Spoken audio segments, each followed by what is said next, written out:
Good morning. This is the day the Lord has made. Let us rejoice and be glad in it. It is. You do seem somewhat subdued this morning, so why don't you just lean over to someone and tell them that you're glad they're here this morning. I'm glad you're here. That's better. You know, as I was getting ready to come up and I was listening and singing with you, I have to confess to you that there are two things that have always been nightmares for me when I'm getting ready to get up and speak. And one I can never dismiss. I've had it for as long as I can remember, and Tim, you maybe have experienced this before too. And you can understand why I would be a little bit transfixed by this, and that is just the moment before I get up to speak, I can't even remember one thing I'm supposed to talk about. I don't even remember the title of the lesson. It's just a brief moment of panic. And the second one, and I've talked to Eric and Daphne about this, is that I also turn on my microphone before I get up, and I just want them to know if you ever really turn me on when we're singing, you're done. It is over. And then I can be forgiven for that attitude. But I appreciate Eric and Daphne up there taking care of the sound and all those things. We take that for granted, but it means a lot to us. Last Sunday, Danny Benefield read an announcement, part of some of the discussions your shepherds have been having over recent weeks and months, always thinking and praying and earnestly trying to do things to make sure that we're shining more brightly for him. And among those things that we mentioned in that announcement is that as far as this building and facility and lands, certainly we don't find our identity here, but we just wanted to say that, you know, we may need to be thinking about whether or not this building is the one that we need. Maybe there's something else God has in mind for us. And we said that to say that there's really nothing that's been left off the table as far as discussion about how we might be able to more effectively shine brightly for him and serve others. But I will tell you that disbanding as a church is nowhere near the table. So I know that 2 or 3 of you last week were concerned about that. That is not even close to being a reality for us. We just want to make sure that we're going to be doing everything that God needs for us to do to make a difference in our community. So last Sunday, we began a 4-part series on the New Testament one another's.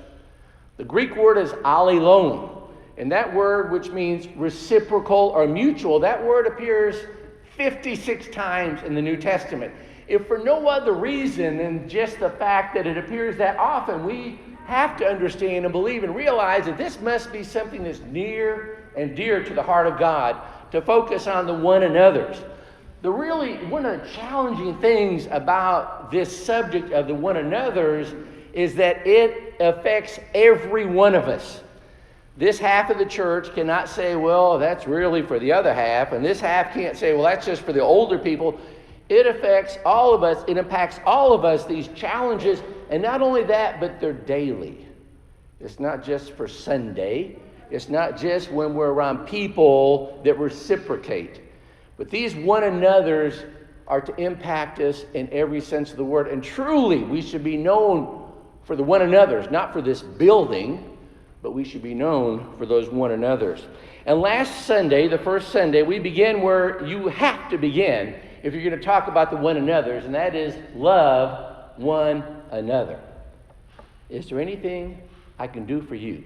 Is the question that we asked last week. Is there anything I can do for you? And I hope that those words were spoken often by you during this last week. So today, we turn to the second one another, no less challenging than any other. In fact, it may be as challenging as any other. And you find that in Philippians chapter 2. You know, when you think about Romans 12, Colossians chapter 3, and here in Philippians 2, these are passages that are packed with inspiration. It's just one another after another in which we are being challenged to not just ponder these one another's in an intellectual sense or appreciate the fact that the preacher can make a nice little 3-point message, but this is my sermon. The way I interact with people in this upcoming week, that's the sermon that I need to be preaching and not just listening to on Sunday morning. So the one another challenge comes from chapter 2, verse 3, when Paul says, in humility, value others above yourselves, not looking to your own interests, but each of you to the interests of others. So what is the key to being able to do that? What is the key, essentially, to being able to look to the interests of others? And he would go down in verse 5 and tell us, when Paul says, in your relationships with one another, have the same mindset as Christ. So when he talks about, in humility, valuing others, looking to the interests of others, he's saying that's what the mindset of Christ is. Now, some versions say mind, and that's really not accurate, because he's not saying you need to have the same intellectual prowess and knowledge that Jesus has. That wouldn't be possible. Some versions say attitude, and that's much closer to what Paul is intending to say here. But the word mindset is perfect, because what he's really saying is, here's how I want you to set your mind. I want you to set your mind on the interests of others, just like Jesus has always set his mind on your interests as well. Have that same mindset as Christ. In Colossians chapter 3, Paul would write, since you have been raised with Christ, set your heart on things above, where Christ is. Set your mind on things above, where Christ is. Having the mindset, setting our mind on things and seeing people from the same perspective that Jesus saw people and continues to see people, is about making sure that we're setting our mind and hearts on things above, because anything less would be less than what God would hope for us to do and be as we look to the interests of others.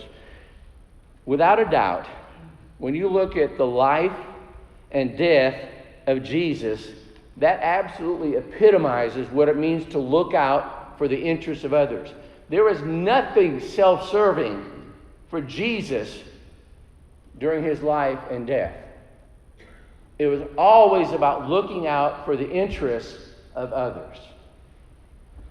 So as we kind of unpack Philippians chapter 2 this morning, and we look at what really that meaning of having the mindset of Christ is, and not just appreciating it intellectually, but determining how we might be able to put this into practice, because we know that the outcome of having the mindset of Christ will only be glorifying to God as far as our relationships with one another, we discover these three things that we've seen in chapter 2, verse 3. The first one is that to have the mindset of Christ, the first foundational principle is humility. It's having humility. In Philippians chapter 2, we read, in humility value others above yourselves. And then he describes what that humility looks like when you see Jesus. Jesus, being in very nature God, did not consider equality with God something to be used to his own advantage. Rather, he made himself nothing by taking the very nature of a servant. Being made in human likeness and being found in appearance as a man, he humbled himself by becoming obedient to death, even death on a cross. So I want you to just briefly consider with me these three components, if you will, of the humility of Christ. The very first thing here is when he says that he did not consider equality with God something to be used to his own advantage. I guess in our own vernacular, we would just say he wasn't a name dropper. He didn't go around and say, hey, let me tell you who I've been hanging out with. Did I tell you who my father is? Did I tell you that God and I have this kind of special connection? We're just like really tight. He wasn't a name dropper. He wasn't about trying to exalt his position because of who he knew. Part of humility is recognizing that just because of what I have and you may not have doesn't give me a right to set myself above you. The second part of this humility was the fact that, he could have come into the world as a successful business owner, as a general, as a king, which most people would have wanted. He could have come in as a prominent landowner. But he chose, and notice it says he chose to be a servant.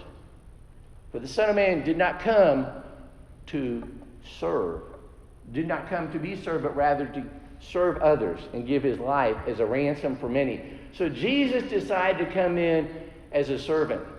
Now listen, especially in that culture in the first century, that would mean so much more than what we're thinking, because we might have someone come and mow our yard once every other week, or, well, maybe every week now with all the rain we've been having. Maybe coming to clean our house, and that's kind of a real small picture of what a servant is. Back then, if you were a servant, you were owned by a master.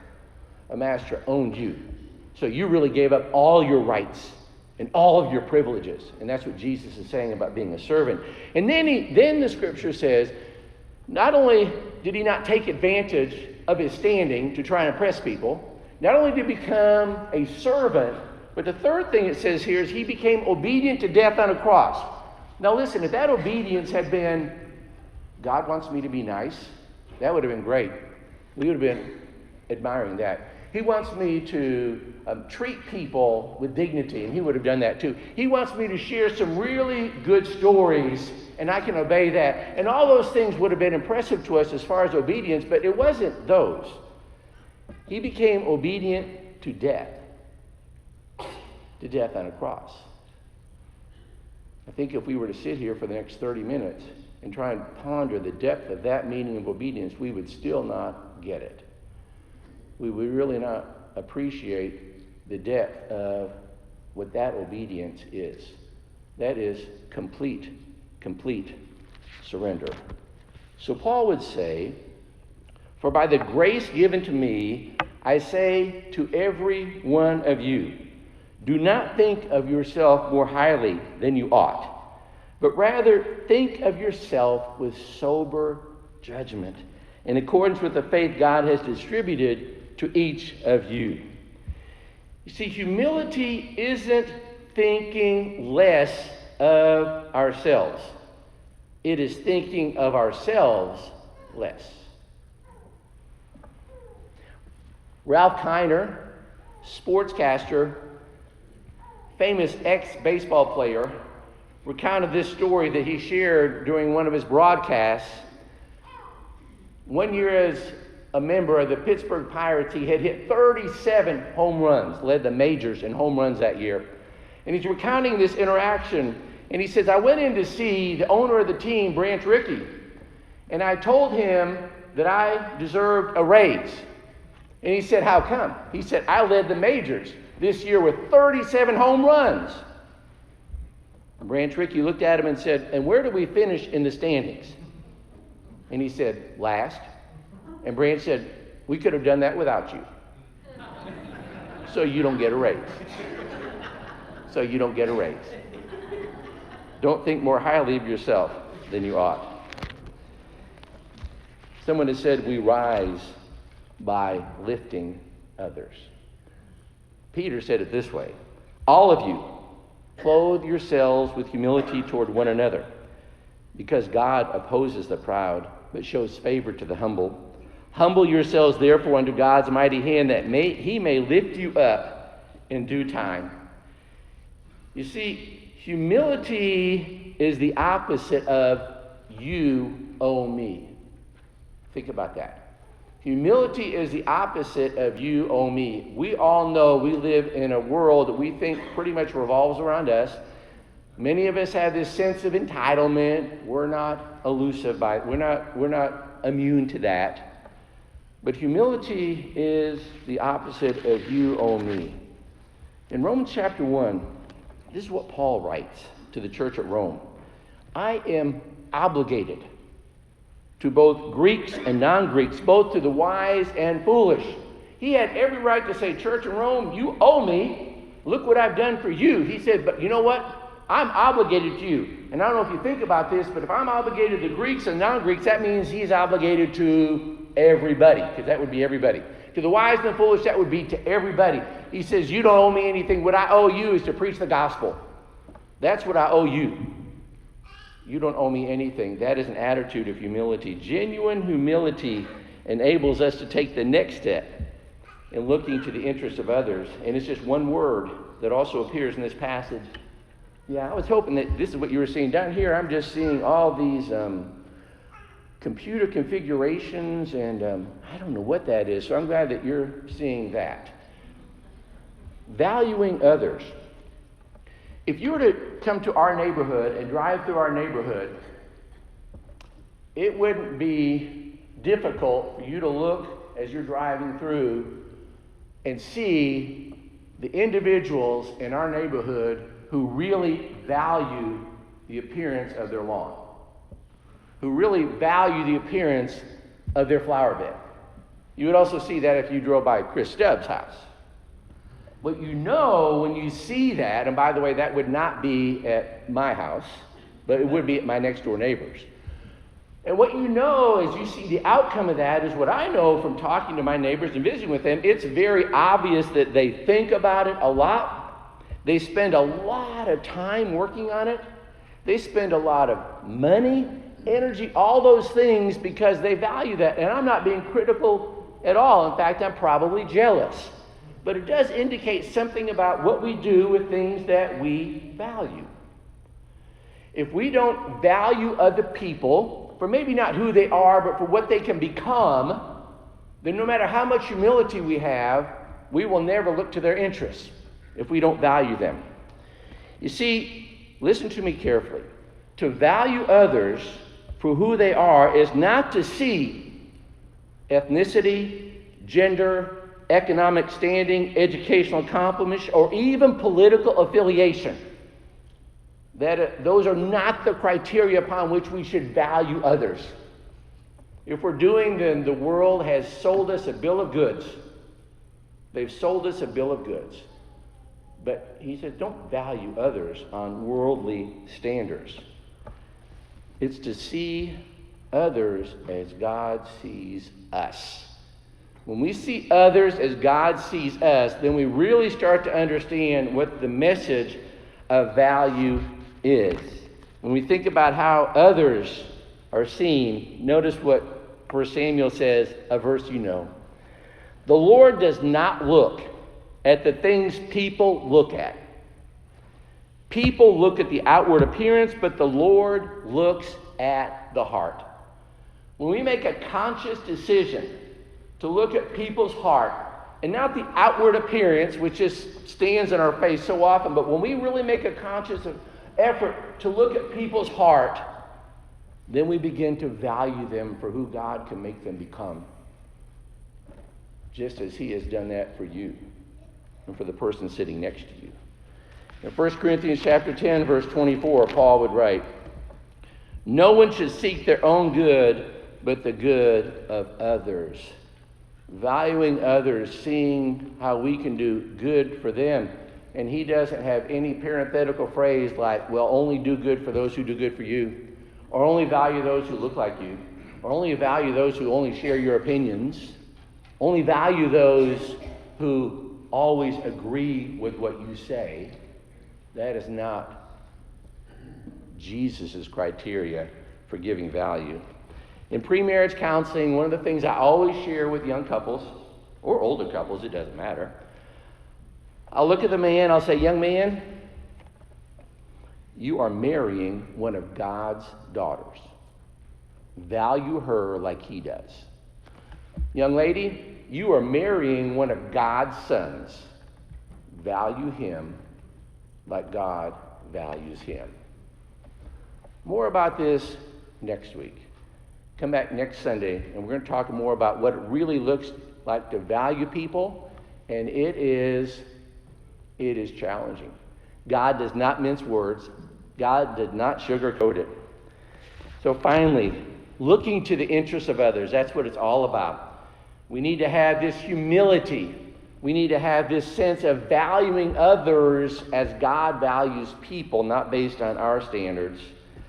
And I would actually tell you that when we say, and when the Bible talks about looking to the interests of others, you talk about a countercultural statement. You just said it, friends. When we talk about the importance of valuing others and looking to the interests of others, do you know why that's so countercultural? It's because, as we saw in the adult class that James led us in this morning, which was excellent, is that we live in a me-oriented world. We worship us. And we are led to believe that that is appropriate, to live in a me-oriented world. I'm fond of saying, not because I like it, but because I think it describes us. In the world today, I think there are two principles that we have succumbed to. It's all about me, and it's never my fault. It's all about me, and it's never my fault. And no one is immune to that. Just because we're inside this building this morning doesn't make us immune to that. A mother was making pancakes for her two boys, Kevin, who is age 5, and Ryan, who is age 3. And as not just little boys, older people can do this too, but as little boys do, they started arguing over who was going to get the first pancake. That was the priority of the day. Who's going to get the first pancake?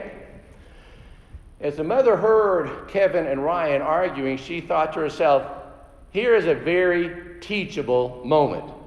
She walked over to the table and she said, boys, Kevin, Ryan, you know, if Jesus were here right now, he would say, you know, he would look at his brother and he'd say, you know what? I want you to have the first pancake. You go first. And Kevin looked at his brother and said, you be Jesus. You know, it was for all the wrong reasons, but Kevin was right. You be Jesus. And you should tell me, you be Jesus. Not because you want the other one to have the first pancake, but because you want the interests of others to be elevated above your interests. I think that to suggest that looking to the interests of others should absolutely be one of our guiding principles, it sounds like a foreign language that most do not want to learn. Hoje é o dia que fez o Senhor, regozijemo-nos e alegremo-nos nele.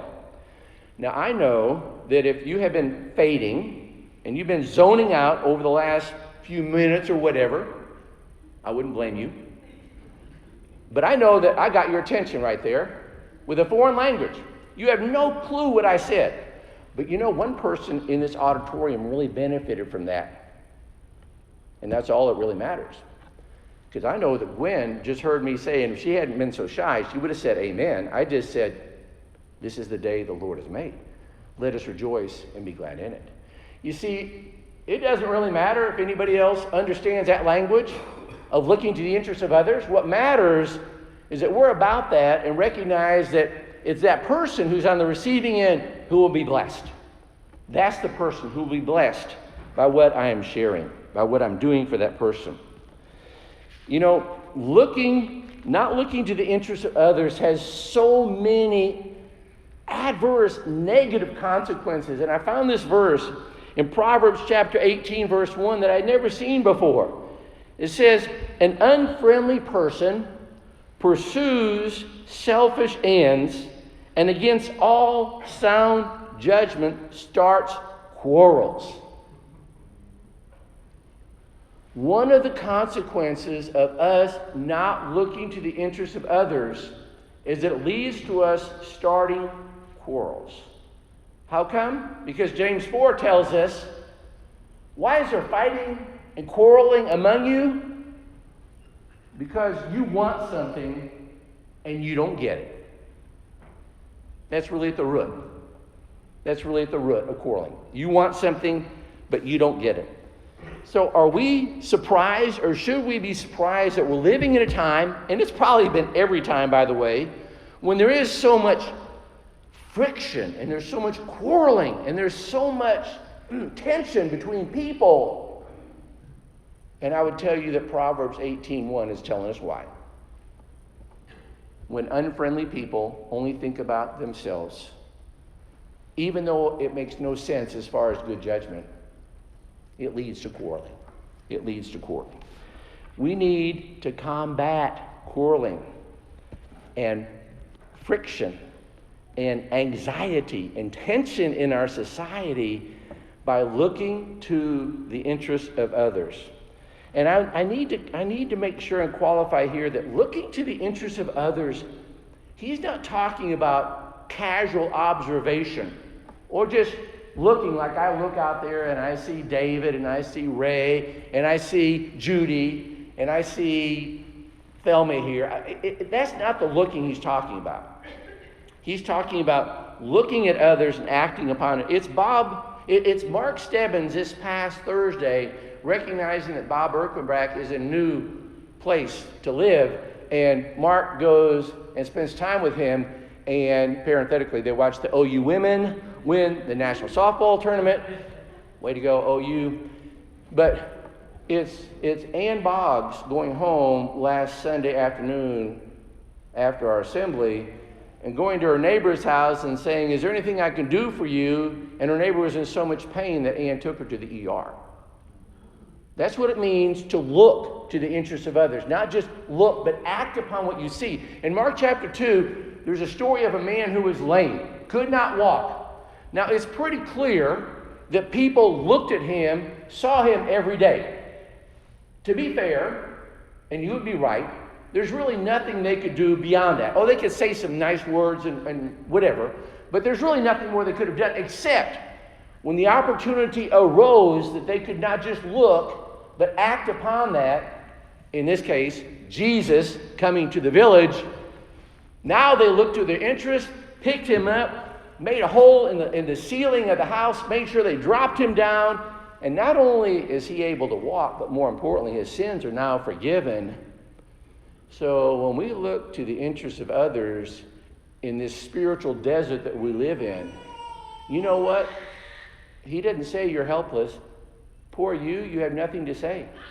But you have a message to share because Jesus is the one who can address the ultimate need that they have. I know this won't come as any surprise, but I'm just going to share it anyway. There was a fascinating study on the principle of the Golden Rule that was conducted by Bernard Rimland, who is the director of the Institute for Child Behavior Research. And this is what he found. And I know this is not going to be an aha, but he said the happiest people are those who help others. And here's what he did to really determine that, so to speak, scientifically. He enlisted a lot of people, I don't know how many hundreds he did, and he asked them to make a list of the 10 people that they knew the very best. Just write down their names of these 10 people. After they did that, he said, okay, the next thing I want you to do is I want you to write down next to each person, happy or unhappy. Just categorize them. Who are the happy ones and who are the unhappy ones? And then finally, after they had done that, he said, one more thing. I want you to go through the list, and next to those names, I want you to write down selfish or unselfish. And here is the definition of selfishness that he gave them. A stable tendency to devote one's time and resources to one's own interests and welfare, and unwillingness to inconvenience oneself for others. And here's where you will not be surprised. In categorizing the results, Rimland found that all of the people who were labeled happy were also labeled unselfish. He wrote that those whose activities are devoted to bringing themselves happiness are far less likely to be happy than those whose efforts are devoted to making others happy. And Rimland concluded, do unto others as you would have them do unto you. I wonder where he heard that. So it's not just even in a spiritual sense, which is the overriding concern here for us, but even just in an emotional sense, physical sense, social sense, doing for others, looking to the interests of others. That's what really produces this kind of happiness, not giddiness, but this kind of joy that can really impact our lives. As we're coming out of this pandemic, we're coming out of this cocoon, it is so important that we open up our arms even more. That with humility, we really value other people for who they can become. And we seek to look, and not just look, but to actually address the interests and needs of others. By putting the needs and interests of others first, we pursue the kind of humility and valuing of others that leads to our mutual love and unity. We will find unity in serving others. we will always find unity in serving others. Is there anything I can do for you? Humility, valuing others, looking to the interests of others.